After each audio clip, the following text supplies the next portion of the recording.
Good evening, good afternoon, and good morning, you fantastic people wherever you are. Welcome to Chibi Reads Reddit. I'm your host, DoomChibi99. Today's subreddit is r/best of Redditor Updates. So, sit back, get cozy, grab a drink, and let's read. Am I the dingus for telling my boyfriend to go F himself for telling me to drink my coffee in a particular way under his roof? I take a long time to drink my coffee, and as a result, sometimes it gets cold before I finish it. I don't mind cold coffee, so I drink it anyway. My boyfriend thinks this is disgusting. He doesn't even like coffee anyway. He told me that he doesn't want me to drink my coffee that way, because it disgusts him. I told him that it's me who's drinking it. Why should he care? He insisted that it is disgusting, and if I don't want you to drink a cup of coffee around the house, then you don't. In the good old, my house, my rules. He compared it to him not wanting guests to smoke in his house or taking off shoes at the door. However, I told him that those examples are not comparable because secondhand smoke is still harmful and wearing dirty shoes in the house makes the floor dirty for everyone else. How I drink a cup of coffee does neither. I lost my cool and told him to go F himself for being controlling. Am I the dingus? And a little while later, OP posted an update. In the same post, the same day. Update. I showed him the comment, and he conveniently came up with the excuse, I'm sorry you found it as a controlling act. I said that because not being used to coffee, I can smell its odor, so I don't want the odor to spread around the house. I told him that that's not a matter of me seeing it that way. He's being controlling and it's unacceptable. He keeps asking me to explain why, even though I feel like I have a million times, and I said that I've explained enough and I'm not interested in talking until he takes responsibility. And then a little while later, OP posted another update. So someone posted my boyfriend's social media page as a comment, now deleted, in the original post. Unfortunately, my boyfriend still received some nasty messages, which was never meant to happen. Regardless of who was at fault, if you are the person who did this, you are the dingus, big time. Why on earth would you do that? What if I was in a dangerously abusive relationship? That could have put my life in danger. My boyfriend, even though I showed him the original post where there were 6 comments, blamed me for this person's behavior and accused me of allowing cyberbullying. He also did not agree with any of the comments. I told him I understand why he's upset, and that I am upset too because I truly believed it was completely anonymous, and I did it all I could to remove the comment as soon as I saw it.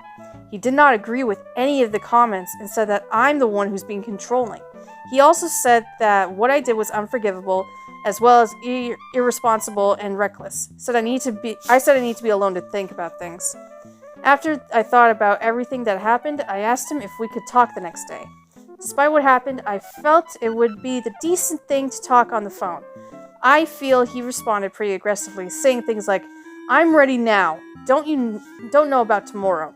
He told me to write it down as I preferred to have a mob go at him, to text him tomorrow to check him if he's available, and that he's not at my disposal. I told him to please stop being aggressive. It's unreasonable to expect me to guess when he's available, and that the point of asking when he's available is to appreciate he may have other things to do. The next day, I sent him a voice recording because I felt that he would turn aggressive on the phone.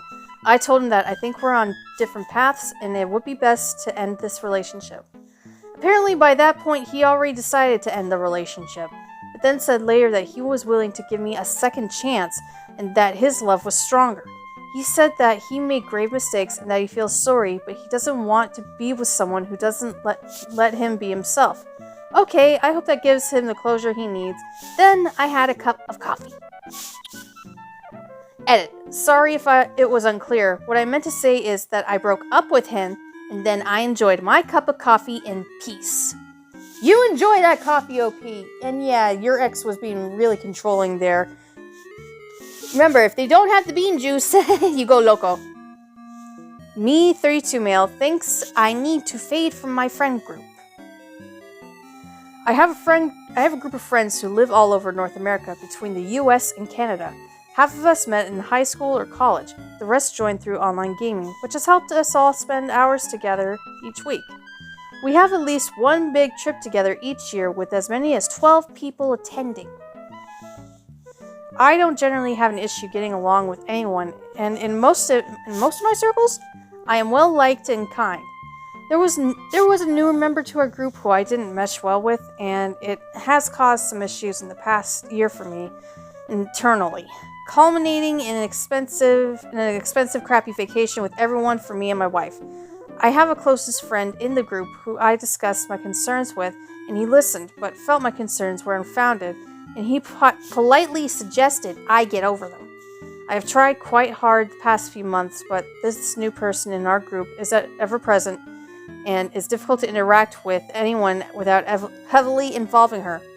I've recognized at this point that I'm going to continue to be upset by the new person, and I don't want to reach a point where I'm ruining everyone else's good time. I fear that the longer I interact with her, the more likely I am to let my frustration boil over in a public spat. I have ADHD with some impulse impairment that I can see becoming an issue if I allow myself to get upset by her. I've started taking small steps to slowly detach myself from the group without making a scene.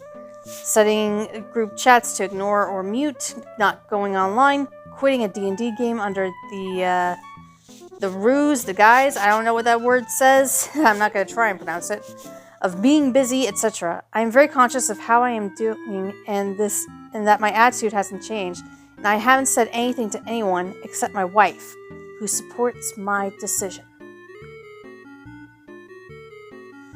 I have given myself 6 months since the vacation to see if I could handle not just being as active in the group, but some recent things with our newest friend have gotten me so worked up that I just don't think I can be involved anymore. I am open to the idea that I and not the new friend am the problem, in which case, me leaving would also benefit everyone. Am I making a mistake? I am open to feedback, but I've also been seeing men get treated poorly for being emotional on this sub, so please be chill. TLDR, an ever-present new person in my friend group grates my nerves hard. I've discussed with my closest friend in the group who says it's a me issue.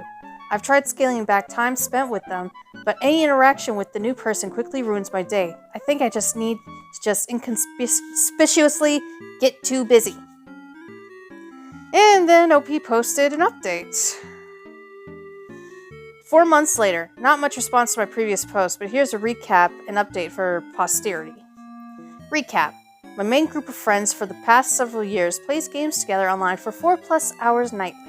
I've started feeling gaslit by a new female member's perceived passive aggression, culminating in a ruined vacation in March. Due to her omnipresence in group activities, I found it difficult to avoid her and did not find any support with my closest friend for my feelings. After several months of trying to actively avoid her while still spending time with other friends, I found myself more frustrated than ever and decided to stop participating in group activities at all.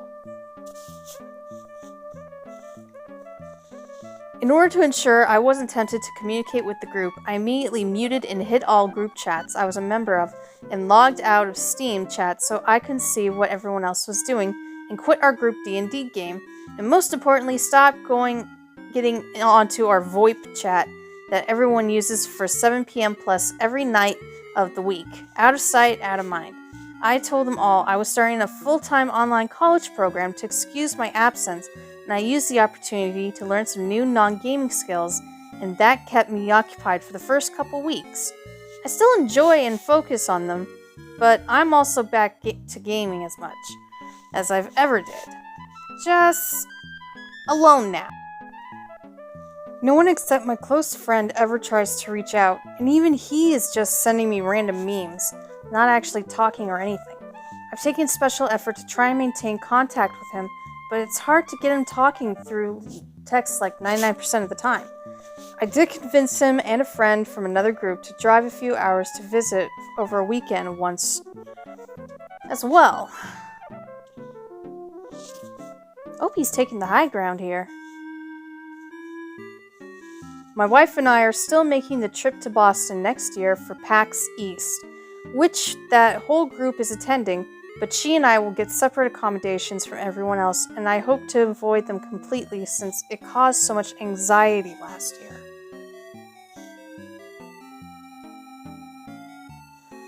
I really, really miss my good friend. He moved to a new state 6 months ago after living with us for 2.5 years, so I'm used to a level of communication that we just don't have anymore. I'm having a hard time reading if he is annoyed or hurt by my insistence on doing this, but he has definitely pulled away himself, which I was worried about. He is still spending every single night of the week online with these people, so I can't expect to do anything with him alone or without involving the source of my stress. So I don't think there's anything to be done about it.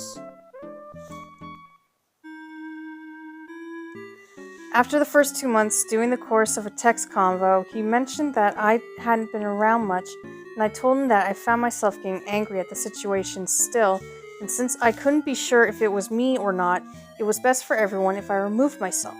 He didn't reply, didn't ask for more detail. Knowing him, he probably was annoyed that I still was fixated on it, and we haven't discussed it since.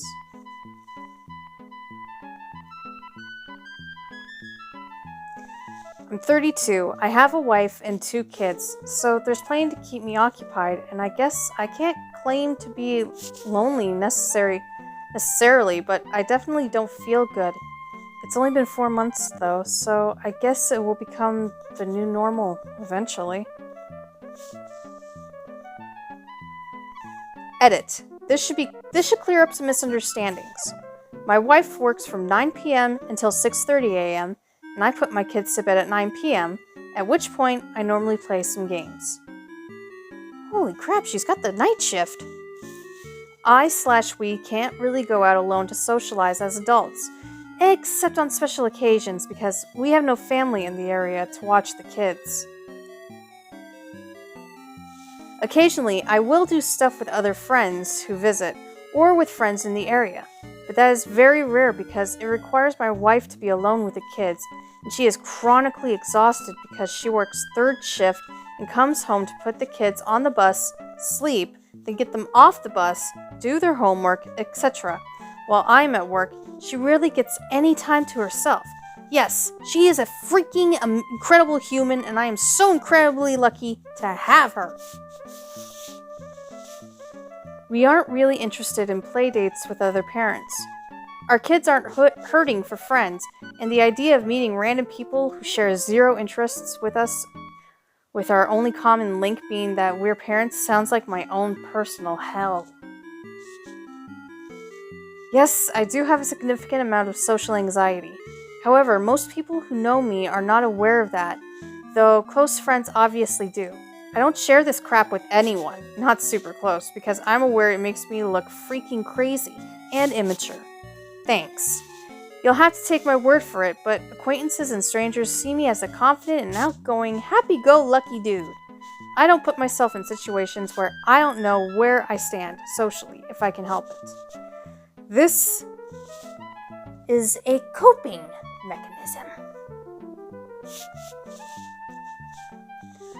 I've been to therapy in the past, but it's prohibitively expensive due to my employer's insurance plan. I can't afford a few $100s more a month, and every therapist, as well as my neuropsych I currently see, say that I have remarkable awareness of my issues and have deployed impressive coping mechanisms. You may think that these are worthless platitudes, but coming from multiple sources, they felt credible to me. I'm mentally ill, so who knows? I have known almost all these people for over a decade in real life. Some of them know those friends through college or work. 2 of them were met through a game, but we all see each other multiple times a year, some more than others. You can call it e-drama, ed-drama, but that is only by virtue of my real-life friends, and I'm moving to different cities and states and bringing new friends into the group. And then, we're playing games together.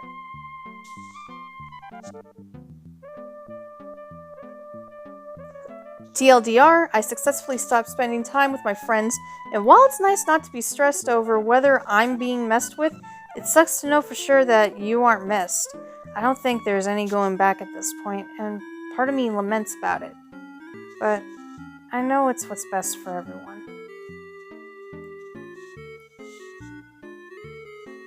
My guy here is channeling Obi-Wan Kenobi, Sassmaster, the high ground. Dude, hope you're doing okay with your family. Hope you guys are living your best.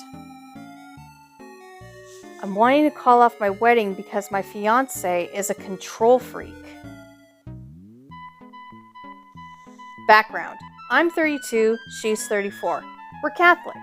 She has 3 kids from a previous marriage. We were dating for about 8 months and then decided to get engaged because things were going well. I felt like she was my person. She felt the same. I did great with the kids. We were both only getting older. We were supposed to get married in December, but I don't want to anymore. Let's see why, OP. I moved in about a month ago to save money in the name of trying to pay off as much debt before the wedding, so we could buy a house soon after. This is when everything changed. I feel for the worse. She instantly wanted a joint bank account. I didn't want to because I felt it'd turn into a control situation, and it has. When I told her I didn't want to, she said, "Well, maybe we shouldn't get married." She controls every bit of the money and everything else down to what I eat. I have to ask to spend $4 on medicine when I'm fighting a sinus infection. Why? We aren't hurting for money. I make $75,000 after taxes. Backstory on my health. I have had ulcerative colitis since I was 20. Hope I said that right. I had my colon removed when I was 25. I literally have to eat more than I used to because I don't absorb everything like a normal person. She gets mad at how much I eat. I have to sneak food at work. I've tried to explain to her, and so has her mom. She doesn't get it still. She tells me I have to work at least 70 hours a week, Monday to Friday, and what I can on Saturday when we don't have the kids, so we can have extra. I don't spend money on anything. I use my personal money so I have the amount of food I need. This was a fight to get what food I do have for work. Proper nutrition and rest, which if I want to sleep in, I get fussed, are super important due to my health. I mistakenly take something that was for the kids, I get in big trouble. Even if it costs like $1. Or even if I don't want to take some leftovers to work that I try to leave for others so I'm not greedy, I get blamed for food wasting, even though she didn't tell me to take it and has yelled at me for taking too much, so damned if I do, damned if I don't, right? She shows little to no affection. I work 12 hours on my short days, around 15 on my long days. Holy crap! I only have 1 or 2 short days a week.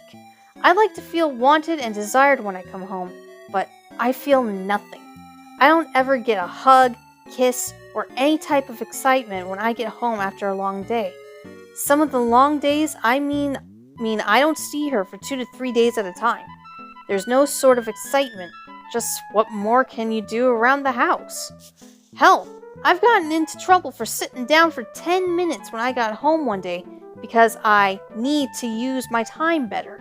I take care of everything around the house, such as yard work, home repairs, doing everything else when no one else feels like it. Heaven forbid me if I forget to do one thing after a long day. Getting help from the kids is a chore. I'm feeling used, and much like I'm just here to give money. Do as much as I can, and if I bring something up, it gets turned back on me. Am I crazy for not wanting to go through with this? We already had a talk about how I can't live like this, and it was good for a couple days, then back to the regularly scheduled program. I don't feel like anything will ever change, ever. When we had the talk, she straightened up for a bit, But over the next few days, she made jokes about what I brought up, so I feel like it meant nothing to her at all. I don't know what to do. And then OP posted an update. 1 week later, we had an additional talk, and some of y'all stated that she will say what I wanted to hear, and then when it goes back to the same old crap, and you were 100% right. I've been playing the game and seeing her responses on things. She flips the responses to seemingly be different than they were when really she's just saying the same thing. For example, I explained that I was still hungry after dinner, and she said, word for word, "I think you should just focus on not being hungry. Then you won't want to eat." So I just grabbed a water and went about my business. Like, are you kidding me? Right after we had the discussion about my body and my condition. Holy crap, this lady's crazy. Anyway, I've got a plan together. I won't be able to enact this plan until Friday next week. The car we got is in both of our names, but I'm only on the loan as a co-signer. So I'm getting a rental, because I can afford it when some psycho isn't controlling my money, and I'm loading everything I can in there and heading out of town while she's at work. I'll be going to my parents in the next state over. She won't be able to find me, which is good. So I'm getting a new phone and number before I head out of town. I've got my direct deposit changed, new bank account, and while I'm at work, I'm calling to get her off my credit card and everything. I'm waiting for the payment to post to the card from our joint account, which will sometime be next week, so I'm not stuck with the balance that's on there. I'm also putting what money that's rightfully mine out of the account before I leave, and then I'm taking my name off it. Good on you, OP. I mean, wow. Holy crap. Okay, back to the story, Chibi. There is a significant amount in there. I'm cutting my losses on what I've already paid towards the wedding and everything else. I don't want that money to taint my new money. I'm expecting her to freak the hell out and blow my phone up, but I don't care. Just getting my plan together has been so liberating. On my way to my parents, I'm meeting a really good friend of mine who's been there through the whole process for lunch. Then, on to my parents. I haven't even told my parents yet, so they don't know. I've got all these crazy ideas of things I want to do and will finally be able to do once I'm out, and it feels so damn good. I can't wait. I don't know if I'm more anxious to get back to who I was or more anxious about her reaction. Either way, I don't care. I have to go. And then some time later, Opie came back in with another update. Final update, 8 days after the first update. Few have already asked for some updates, so here goes. All good news. I am out and free, and I feel great. I left early in the morning with as much stuff as I could. I went to the next town over and sat in the parking lot waiting for the rental place to open so she wouldn't have a chance of browsing around town before work and try and find me. Before I got the rental, I got all my money out as well. After getting the rental, I went back to the house to get more stuff. She had, I guess, got the hint and locked me out of the house. But I got all my important and expensive stuff out of there, so that's good. I went back to the bank and got a printout of all the transactions from the joint account, and I was immediately pissed off. I had to ask for medicine, but there were so many Amazon charges for going out to eat, transfers of money to different accounts, and everything. But I had to ask to spend $4 on medicine for a sinus infection. It looks like she was transferring money so I couldn't track it all. I gave the printout to my friend so she can make me a spreadsheet together to track everything easier. While driving down to my parents', 4 hours from where I live, I was able to get all my passcodes to every account reset and removed her as an authorized user on everything. Also, before leaving, I got a new account and debit card and switched all that over. After meeting with my parents, I went to an old friend's, someone who I've known 10 plus years but hadn't seen for 2. Her mom made me a hell of a meal fit for a king. We later went axe throwing and had a good time. I spent the night there and her mom made me a really good breakfast. Her family is such a good family and they consider me a son, so they were happy to have me over.